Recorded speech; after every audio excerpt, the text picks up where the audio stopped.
Toi aussi, on doit lire la sanctification de Jésus en toi. Si Christ a marché en opérant de miracles, toi aussi, on doit lire les œuvres miraculeuses en toi. Je prie que le miracle de Dieu t'accompagne au nom de Jésus. Que le Seigneur chasse les vents de sommeil au nom de Jésus. Il fait tellement doux aujourd'hui. Alors si je vois que le sommeil, si tu vois que le sommeil veut te ravir ces moments, comprends que c'est l'ennemi. Que Dieu le bénisse. Comprends que c'est l'ennemi. Que Dieu le bénisse. Amen. C'est pourquoi Jonas, comme l'un des prophètes, sa vie, ses mouvements étaient des mouvements aussi prophétiques. Parce que nous parlons du miracle du prophète Jonas. Si la parole de Dieu est un miracle véritable, c'est que les mouvements aussi des prophètes dans la Bible, ce sont des miracles que Dieu a placés dans les Écritures. Afin que quand nous allons lire ça, que ces miracles produisent bien de même un puissant témoignage en nous. Bien aimé, l'écriture doit toujours produire un puissant témoignage en toi. Que Dieu le bénisse.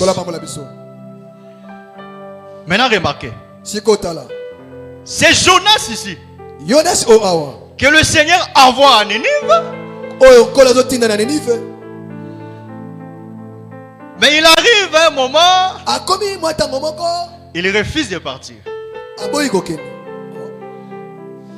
Quand il refuse de partir, il descend à Jaffo, là où c'était le lieu où prendre le transport du navire pour aller à Tarsis. L'écriture précise ici que Jonas a décidé de fuir loin de la face du Seigneur. Jonas chapitre 1er, le verset 3. C'est là où il est écrit ce que nous disons. Jonas chapitre 3. Chapitre 1er, le verset 3. Chapitre 1er, le verset 3. Il dit que la Bible dit qu'il décida de partir à Tarsis. La Bible précise. Pour fuir loin de la face du Seigneur. Déjà ici, l'écriture déjà est en train d'expliquer la nature de Jonas. Quand l'écriture dit que Jonas se fuit loin de la face du Seigneur, c'est que Jonas désobéit à la parole du Seigneur. C'est que c'est Jonas ici qui désobéit. Il était d'abord un homme obéissant. Il était d'abord un prophète obéissant. Parce que la nature du prophète, c'est la nature de celui qui entend et écoute la parole du Seigneur et qui obéit à la voix du Seigneur. Mais Jonas qui refuse d'obéir ici et qui va à Tarsis, Jonas prend directement la forme d'un homme qu'on appelle Adam. Le premier prophète de la Bible, c'est Adam. Que Dieu le bénisse. C'est que du moment où Jonas refuse de partir à Ninive, et il fuit loin de la face du Seigneur, en partant à Tarsis, Jonas devient cet homme d'Adam. Pourquoi? Parce qu'il dit, à Tarsis, je serai loin de la face du Seigneur. Mais qu'est-ce qui nous éloigne du Seigneur? Ésaïe 59, le verset 1 à 2. Ésaïe 59, 1 à 2 dit que ce sont vos péchés, vos iniquités et vos transgressions qui marquent la séparation entre moi et Dieu. C'est que c'est le péché qui nous éloigne de Dieu. C'est que quand Adam a péché, le péché l'a éloigné de Dieu. C'est que Jonas ici qui s'éloigne, même si tu ne vois pas qu'il a péché d'un péché quelconque, à cause seulement de la désobéissance, c'est un péché. C'est que Jonas ici qui va maintenant, qui fuit dans la mer, c'est Adam maintenant qui est dans le péché. Que Dieu le bénisse. C'est Adam qui est sous l'empire du péché. C'est que quand nous fuyons la présence de Dieu, nous sommes sous l'emprise du malin. Quand nous fouillons la présence, les lieux où Dieu nous parle, et que nous désobéissons à la parole du Seigneur, nous sommes sous l'emprise du malin. Et Jonas décide d'aller loin de la face de Dieu. Maintenant, arrivé dans la mer, il prend la barque et il monte dans la barque. L'Écriture précise que le Seigneur fit souffler un vent impétueux. En réalité, ce vent que le Seigneur a soufflé, ce vent-là ne cherchait que Jonas. Suivez-le très bien. Ce vent-là ne cherchait que le prophète Jonas. Ces gens-là n'avaient pas besoin de ces personnes-là qui étaient dans la barque. Ces vents-là n'avaient pas besoin de mariniers qui étaient là. Même si dans la barque, quand le vent a commencé à souffler, ils ont voulu stabiliser la barque. Ils ont voulu stabiliser la barque, les mariniers, en jetant les affaires dans la mer pour vouloir stabiliser. Aussi longtemps il y avait quelqu'un qui avait désobéi dans la barque, le vent ne pouvait pas s'arrêter. C'est que ce vent-là cherchait Jonas. Que Dieu le bénisse. Mais qui est le vent? La Bible dit, il fait de ses serviteurs le vent. C'est que ces vents-là, ce sont les prophètes. C'est qu'après le péché d'Adam, Dieu a commencé à envoyer les prophètes. L'objectif c'était de chercher Adam pour les récupérer. Oh, vous voyez ça? C'est que Dieu a soufflé dans la mer. En réalité, cette mer qui a été soufflée par le vent, c'est Dieu qui envoie les prophètes. L'objectif c'était de rechercher, de récupérer Jonas. C'est que Adam était allé sous l'emprise du malin. Dieu ne l'a pas abandonné. J'aimerais te dire, frères et sœurs, même si tu te retrouves dans le péché comme moi, même si tu te retrouves dans une transgression quelconque, bien-aimé, Dieu ne va pas t'abandonner à cause de ça. Quand je dis Dieu ne va pas t'abandonner, dans la pensée de Dieu, Dieu cherche de toutes les façons pour te récupérer.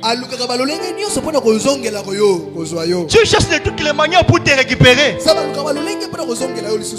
La compassion et l'amour de Dieu a fait en sorte que tous les prophètes que Dieu a envoyés là, je ne sais pas compter les nombres ou les nombres que Dieu a compté, que Dieu a envoyés. Mais c'était seulement pour libérer cet homme-là qui était tombé dans le péché. Quel est grand amour! Je dis bien quel est grand amour. C'est pourquoi si tu vois ton frère venir te rendre visite quand tu as péché, si tu vois ta soeur venir te rendre visite, te donner un conseil quand tu te retrouves dans une transgression, comprends que c'est l'amour de Dieu sur ta vie. Vous comprenez ça? Comprends que c'est l'amour de Dieu pour toi. Si tu vois que ces derniers temps tu ne viens plus à l'église, quelqu'un vient te rendre visite, mais pourquoi tu ne viens plus à l'église? Viens, Dieu va te bénir. Comprends que c'est l'amour de Dieu pour toi. Parce que le Seigneur ne peut pas laisser son fils sous la prise du malin pendant longtemps. Il va chercher par tous les moyens pour aller les récupérer. Je prie que Dieu récupère ceux qui sont encore égarés. Que le Seigneur le fasse pour toi au nom de Jésus. Dieu souffle les vents. En réalité, ce sont les prophètes que Dieu envoie. Ah, vous voyez? Ce sont les prophètes que Dieu envoie. Mais la Bible dit quoi? Jonas, c'est quand il monte sur la barque, le vent souffle. Jonas, c'est quand Jonas voit le vent, Jonas va dormir donc au fond du navire. Donc va dormir au fond du navire, à l'intérieur du navire. Et il s'endormit. Mais au-dessus là-bas, les mariniers, les gens qui étaient sur la barque cherchaient à stabiliser la barque. Cherchaient à stabiliser la barque. de tous les moyens possibles, il cherchait à stabiliser la barque. Il jetait les choses à la mer, il jetait les marchandises à la mer. Tout ça c'était pour stabiliser la barque. Mais les vents ne voulaient pas de ça. Que Dieu le bénisse. Les vents ne voulaient pas de ça. Les vents cherchaient Jonas. Que Dieu le bénisse. Les vents cherchaient Jonas. Mais selon dans les Écritures, frères et sœurs, la mer explique aussi la femme. Non. La barque, voilà, les bateaux, les navires. Les navires expliquent aussi la femme. Parce que si nous lisons dans le livre de Proverbes chapitre 31, où on est en train de parler de la femme vertueuse. Lisons ça. Que Dieu le bénisse. C'est bien que nous la lisons afin que tu retiennes les choses. Proverbe 31. Nous prenons le verset 10 et nous allons sauter au verset 14. Qui peut trouver une femme vertueuse? Elle a bien plus de valeur que les perles. Et le verset 14, on explique maintenant cette femme. Elle est comme un navire de marchand. Elle amène son pain de loin. C'est que déjà les navires dans lesquels Jonas monte devient une femme. Que Dieu le bénisse. Or la femme, c'est la chair. La femme, c'est la poussière. C'est que Jonas qui entre dans les navires, dans les profondeurs du navire, c'est l'expression de tu es poussière. Tu retourneras dans la poussière. Que Dieu le bénisse. C'est que c'est Adam qui est mort sous l'emprise et la domination de qui? De l'ennemi. Voilà pourquoi Jonas doit dormir. Parce que dormir ici, c'est la mort. C'est que Adam était mort. C'est que Jonas aussi en dormant, il était mort. C'est que le problème divin, c'était de donner la vie à Jonas qui était mort. Que Dieu le bénisse. C'est ça le problème divin. C'était de donner la vie à Jonas qui était mort. Où? Dans les profondeurs du navire. Afin que Jonas arrive à obéir à la parole du Seigneur. Que Dieu le bénisse. Maintenant, tout ce temps-là, bien aimé dans le Seigneur, où les prophètes venaient, prophétiser, la vie n'était pas donnée. Que Dieu le bénisse. Dans les navires, la vie n'était pas donnée. Maintenant, les hommes du navire qui cherchaient à stabiliser le navire, il faisait tout un service. Oui, il faisait tout un service. C'est ça le temps où Dieu a placé un service sur la terre. Le temps où Dieu a placé le service du sacerdoce lévitique. Dieu a pris Moïse et a pris le sacerdoce lévitique, il l'a placé sur la terre. Quand nous parlons du sacerdoce lévitique, nous parlons du temps où la loi régnait sur la terre. Pendant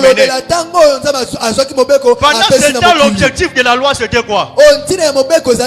C'était toujours de ramener l'homme vers Dieu. C'est toujours de ramener l'homme vers le Seigneur.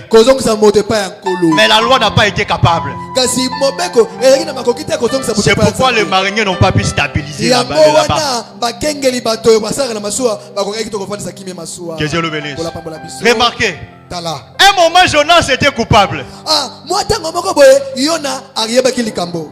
Un moment Jonas était coupable parce qu'il a désobéi en fuyant. Mais un moment Jonas doit prendre une autre forme. Remarquez la Bible. Un moment ici dans les Écritures, l'Écriture dit Quand ils ont jeté au sort et qu'ils ont trouvé celui qui les a tiré ses malheurs, et ils ont compris que c'était Jonas, et les mariniers ont dit pourquoi tu as fait cela? Et ils ont attendu ça au lieu de faire ce que Jonas leur avait dit. Ils ont cherché encore à stabiliser, à vouloir stabiliser la mer. Regarde, comme le vent ne cherchait que Jonas, le vent ne pouvait pas se stabiliser. Je change de langage ici, frères et sœurs. Comme le vent cherche, le vent ici, bien aimé, peut aussi être la parole du Seigneur qui te cherche. Oh, bien aimé, j'aimerais te dire que le vent peut aussi être la parole du Seigneur qui te cherche. Aussi longtemps que la parole ne t'a pas encore trouvé, quel que soit, bien aimé, l'incrédulité que tu manifestes, quel que soit, bien aimé, le refus que tu manifestes, cette parole te cherchera et te trouvera. La Bible dit dans Jérémie, je crois Jérémie 23, la parole de Dieu est comme un marteau. Mais Dieu prend la parole de Dieu, il appelle ça le marteau. Pourquoi il appelle ça un marteau? Parce que Dieu a l'expérience avec l'homme. Son expérience avec l'homme, c'est quoi? Et que les pensées du cœur de l'homme est toujours chaque jour tournées vers le mal. Et ces pensées-là font en sorte que le cœur de l'homme devienne un cœur de pierre. Écoutez, l'homme est né mauvais. Oui, c'est David qui le dit. Psaume 51. Ma mère m'a conçu dans le péché. Je suis né dans l'iniquité. C'est que tous tels que nous naissons, nous naissons dans le péché. Voilà pourquoi nous avons dit le dimanche passé qu'un bébé ange n'existe pas. Un bébé pur et saint n'existe pas. Tous nous naissons dans le péché. Tous nous naissons dans l'iniquité.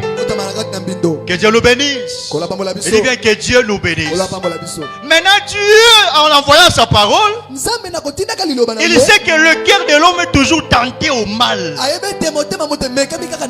Maintenant il fait en sorte que sa parole soit aussi comme un marteau, afin que même si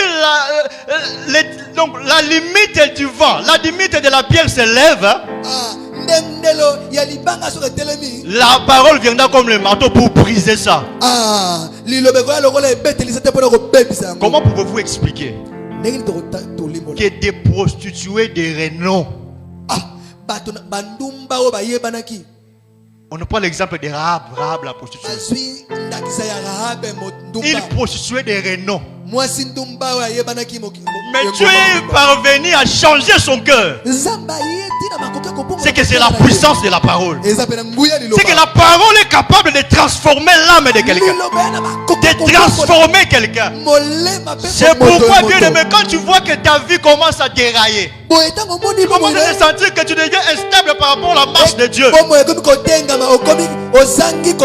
ne fouille pas l'église, s'il te plaît. Ne fouille pas les cultes.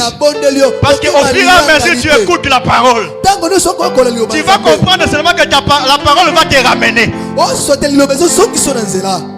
La parole est plus puissante que l'ennemi. Je dis bien, la parole est plus puissante que le diable.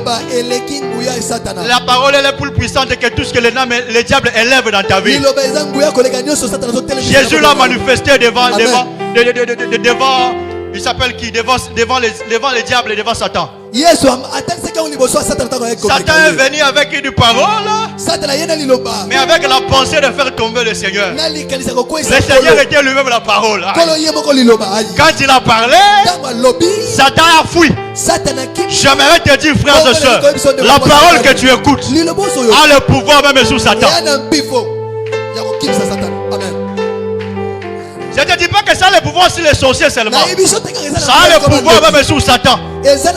Car cette parole que tu as, c'est Jésus qui a fait fuir Satan. Ça, cette puissance et ce pouvoir-là,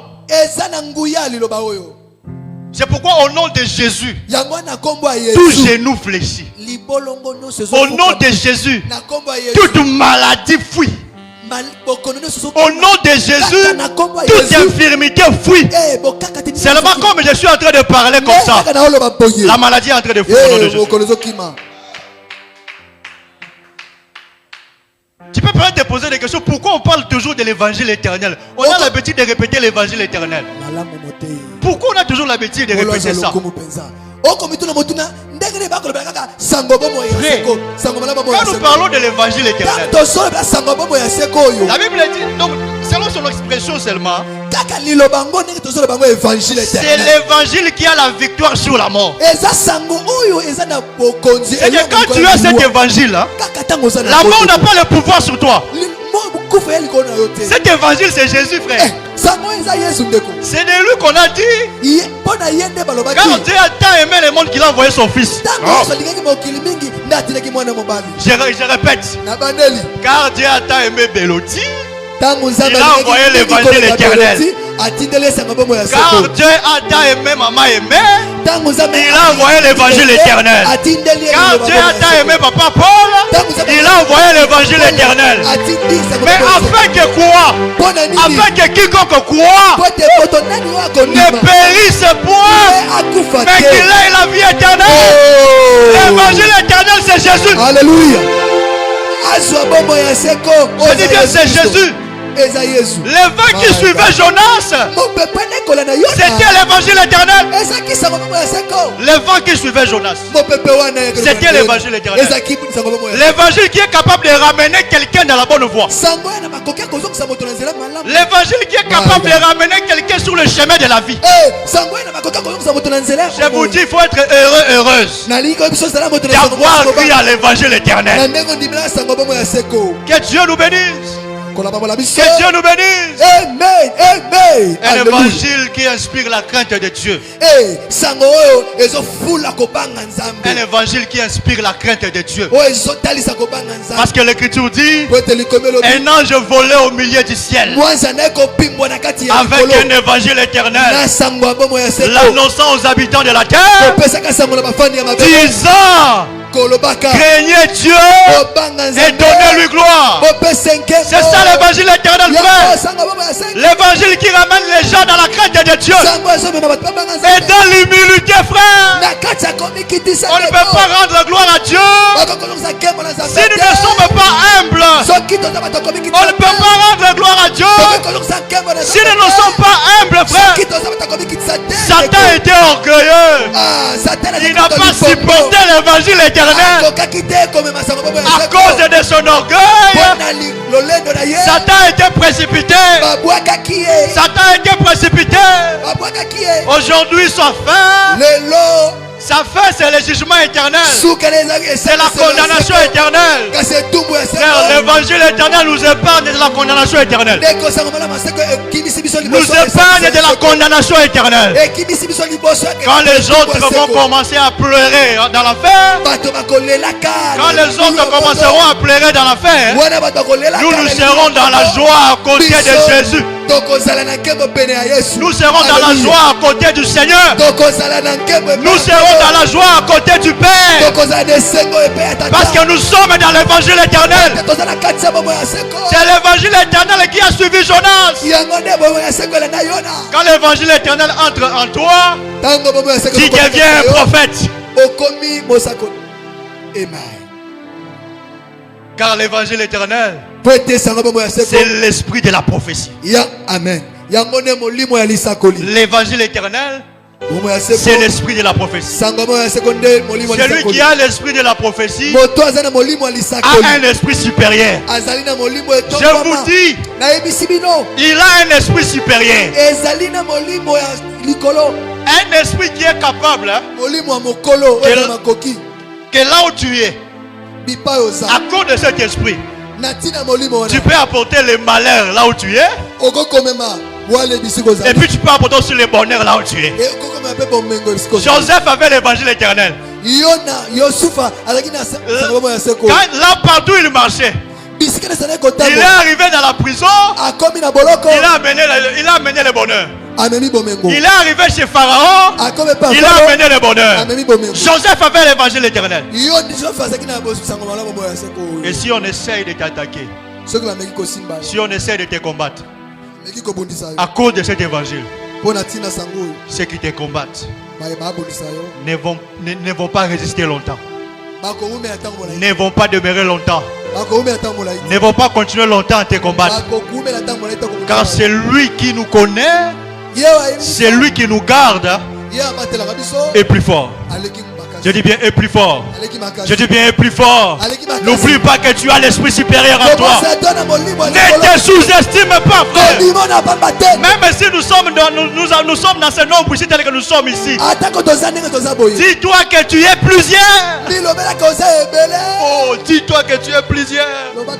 Parce que tu as l'évangile qui a créé le monde entier. Parce que la Bible dit au commencement était la parole. La parole était avec Dieu. Et la parole était Dieu. Cette parole, c'est l'évangile éternel. L'évangile qui donne la vie, frère. Que Dieu nous bénisse. On était en train de parler de Jonas. Là où Jonas se change maintenant de costume. Jonas à un moment était Adam. Qui était entre les mains, sous l'emprise de l'ennemi, dans les profondeurs du navire, en train de dormir, qui explique Adam sous l'emprise du péché. Mais à un moment, les mariniers eux-mêmes l'ont déclaré innocent. Ils ont dit quoi? Lisons les Écritures. Il est écrit, le verset 14, Jonas chapitre 1, le verset 14. Alors ils invoquèrent l'Éternel et dirent, ô Éternel, ne nous fais pas périr à cause de la vie de cet homme. Suivez. Ne nous fais pas périr à cause de la vie de cet homme. Et ne nous charge pas d'Issa innocent. C'est que Jonas, quand il a pris le navire, il était coupable. Mais ici, quand on veut le jeter dans la mer, il devient innocent. C'est que Jonas ici quitte d'être Adam. Jonas devient Jésus. C'est lui qui se jette et qu'on doit jeter dans la mer pour la vie de ceux-là qui étaient dans le navire. Or, jeter dans la mer ici, c'est Jésus monté sur la croix. C'est qu'à cause du péché, à cause de l'humanité, Esaïe dit, il a porté l'iniquité de toute l'humanité. Le châtiment qui nous donne la paix est tombé sur lui. C'est ça Jonas. Le châtiment qui donnait la paix à ceux qui étaient dans le navire est tombé sur Jonas. Écoutez, si Jonas avait persisté, si Jonas avait persisté, il ne pas se découvrir. Le navire allait tomber et tous les mariniers allaient mourir. Mais Jonas devait se manifester. Il était temps que Jésus aille se laisser attaquer, se laisser attraper par les Sanhédrins. Parce que s'il avait persisté, toute la terre allait continuer dans la mort. C'est que Jésus a dit, Pilate, attention, tu n'auras sur moi aucun pouvoir qui ne t'a été donné par le Seigneur. C'est que Jésus voulait dire à Pilate, si je dois mourir, ce n'est pas par ta main, Pilate, c'est parce que moi je vais aller à la croix. Que Dieu le bénisse. Que Dieu le bénisse. Jésus a accepté d'aller à la croix, de mourir à la croix, pour que nous qui étions dans les navires, nous qui étions dans les navires, nous ne puissions pas mourir. Lui, il a accepté la mort. Il a accepté la mort. Il a accepté la mort. Bien-aimé dans le Seigneur, la mort a amené la maladie. La mort a amené l'infirmité. La mort a mené tous les malheurs du monde. Jésus devait combattre la mort. Oui. Mais comment est-ce qu'il va combattre la mort? Par l'obéissance. Parce que la mort est entrée par le péché. Parce qu'il est écrit, le salaire du péché, c'est la mort. Que Dieu le bénisse. L'obéissance, maintenant, son salaire, c'est la vie. En crucifiant le péché, le Seigneur nous a donné la vie. Mais par l'obéissance, attention. Il faut préciser. On ne peut pas seulement bien aimer dans le Seigneur raconter l'écriture comme ça sans pour autant préciser cet aspect des choses. Le Seigneur nous a donné la vie par l'obéissance. Il est mort à la croix. Il est ressuscité. Aujourd'hui il est vivant. Celui qui croit en lui, il a la vie. Mais comme par quoi? Par l'obéissance. Vous comprenez ça? Par l'obéissance. Quand tu obéis, tu as la vie. Vous voyez ça? Le péché a amené la mort. L'obéissance amène la vie. Tu veux avoir la vie. Tu veux avoir la guérison. Tu veux vivre le miracle. Tu veux voir l'ouverture dans ta vie. Tu veux voir toutes les bonnes choses bien aimées avancer. Le chemin c'est l'obéissance. Le chemin c'est l'obéissance. Le chemin c'est l'obéissance. Jésus est mort à la croix. En mourant à la croix, il est entré dans la tombe. La mort de Jésus à la croix, c'est Jonas qu'on jette dans la mer. L'entrée de Jésus dans la tombe, c'est Jonas dans le ventre d'un grand poisson. Nous comprenons que dans la tombe, Jésus n'était pas mort. Parce que Jonas dans le ventre du grand poisson, Jonas priait. Jésus n'était pas mort. Pierre aussi le dit. Quand Christ est allé dans les cieux de la terre, il est allé prêcher au Fils de Dieu qui était retenu captif du temps de Noé.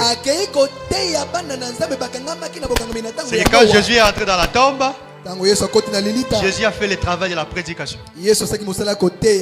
Quand nous prenons Jésus comme Noé, comme Jonas, c'est que dans la tombe, Jésus priait aussi.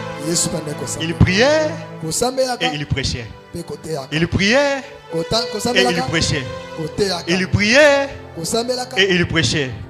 Quand il est sorti, la Bible dit il est sorti avec les saints qui étaient retenus captifs. C'est que la résurrection de Jésus nous a donné la victoire même sur la mort qui pesait sur nous. Et nous sommes sortis vivants, puissants et capables d'affronter le problème. Maintenant quand Jonas est sorti de la la parole de Dieu se fit entendre de nouveau. Jonas chapitre 1. La parole de Dieu se fit entendre. Dieu a parlé une fois, mais Jonas a fui. La seconde fois, quand Dieu a parlé dans Jonas chapitre 3, Dieu a parlé, Jonas a obéi. C'est qu'il y a deux parler dans la Bible. Le parler une fois, c'est le parler de la loi. Là où la loi amène la désobéissance, la loi amène la transgression, la loi amène les limites, la loi amène bien toutes les mauvaises choses du monde. Mais le deuxième parler, c'est le parler de la grâce qui est venu par Jésus. Le parler de la grâce amène l'obéissance, frère. Amène l'obéissance.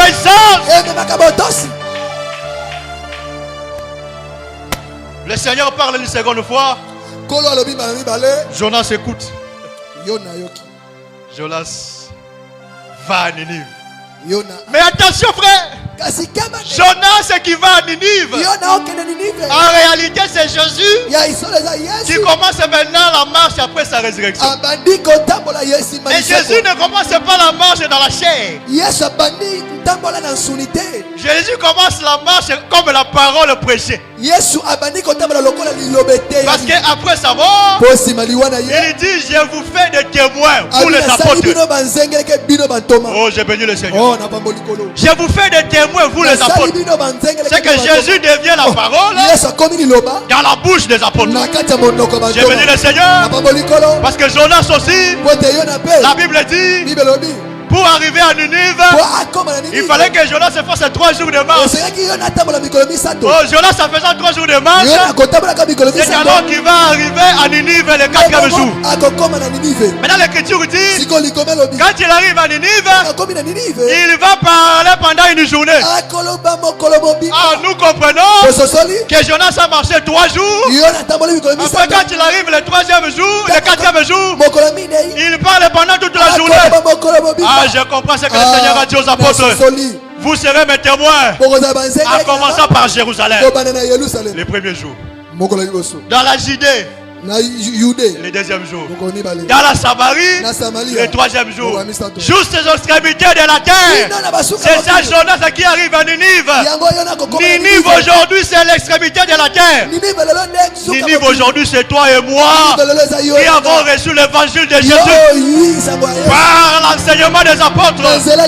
Le miracle du prophète Jonas, c'est recevoir Jésus-Christ dans ta vie comme ton Seigneur et ton Sauveur.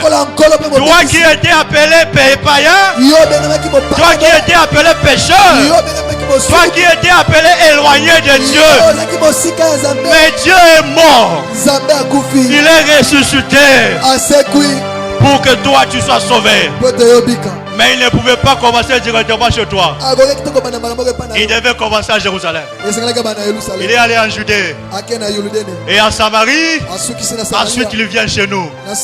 Nous sommes très heureux, bien-aimés dans le Seigneur, de recevoir l'évangile éternel, l'évangile qui a la victoire sur la mort, l'évangile qui a ressuscité Jésus.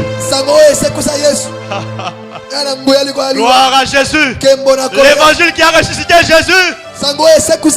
Parce que c'est un évangile qui a la victoire sur la mort. Pour vaincre la mort, il faut avoir celui qui a la victoire sur la mort. Pour vaincre l'esclavagisme,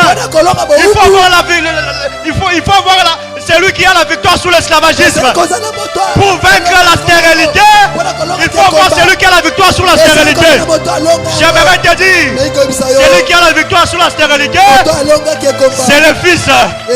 C'est le Fils. Ce Fils-là, c'est l'évangile éternel. C'est l'évangile éternel. Pour vaincre l'esclavagisme, il faut avoir avec toi Judas. Quand Judas, quand il vient, il te libère de l'esclavagisme. C'est Judas là. C'est l'évangile éternel. L'évangile éternel, bien-aimé dans le Seigneur, nous délivre, nous libère, nous donne la force de marcher à la main levée. De marcher à la main levée. De marcher à la main levée. Quand nous avons Jésus, nous marchons à la main levée.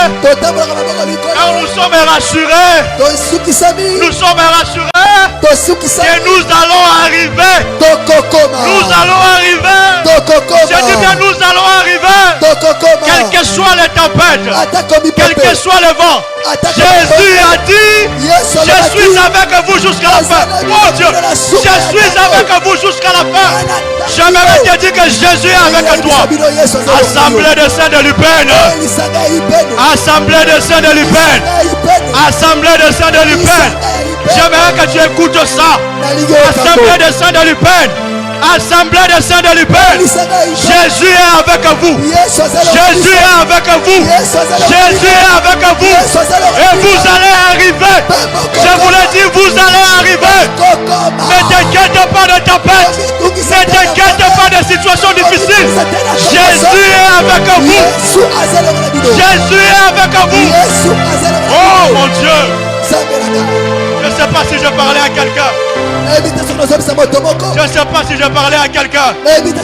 Dieu est au-dessus de toutes choses. Il est capable de tout, oh mon Dieu. Il est capable de tout, oh mon Dieu. Reçois la victoire du Seigneur. Reçois la victoire du Seigneur. Reçois la victoire du Seigneur. Kima Bwana yo yo yo yo yo yo yo. Kima Bwana yo yo yo yo yo yo yo. Kima Bwana yo yo yo yo yo yo yo. Kima Bwana yo yo yo yo yo. Kiba Bwana yo yo yo yo yo yo yo. Kiba Bwana yo yo yo yo yo yo. Kiba Bwana yo yo yo yo yo yo. Kiba Bwana yo yo yo.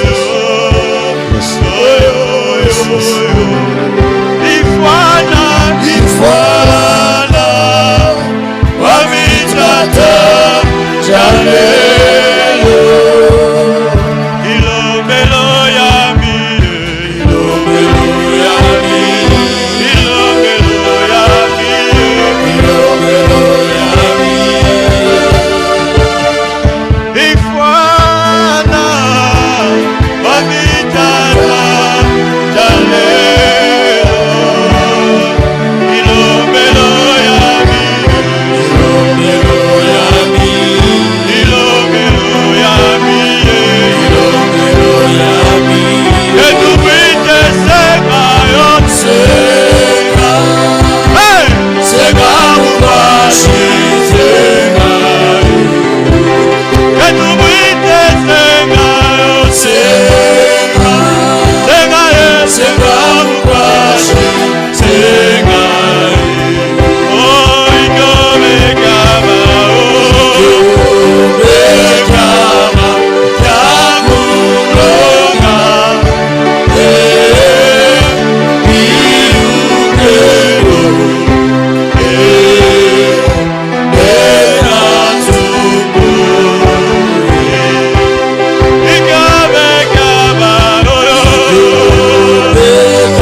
Amina.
La victoire de Dieu dans ta vie, la victoire de Dieu dans tes études, la victoire de Dieu dans ton foyer, la victoire de Dieu dans ta situation. La victoire du Seigneur, la victoire de Dieu obtenue par la croix, par l'évangile éternel, par son message. Commence à déclarer la victoire dans ta vie, dans ton projet.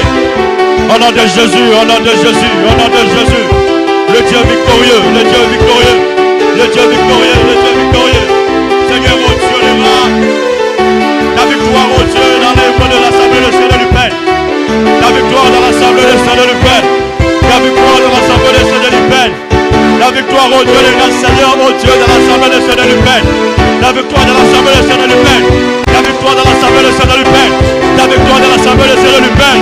La victoire dans l'Assemblée de Saint du Père. La victoire dans l'Assemblée de Saint du Père. La victoire dans l'Assemblée de Saint du Père. Ta victoire, ta victoire. Ta victoire dans l'Assemblée de Saint du Père. Ta victoire dans l'Assemblée de Saint du Père. Père éternel, Dieu de grâce, Seigneur, ce peuple a besoin de ta victoire.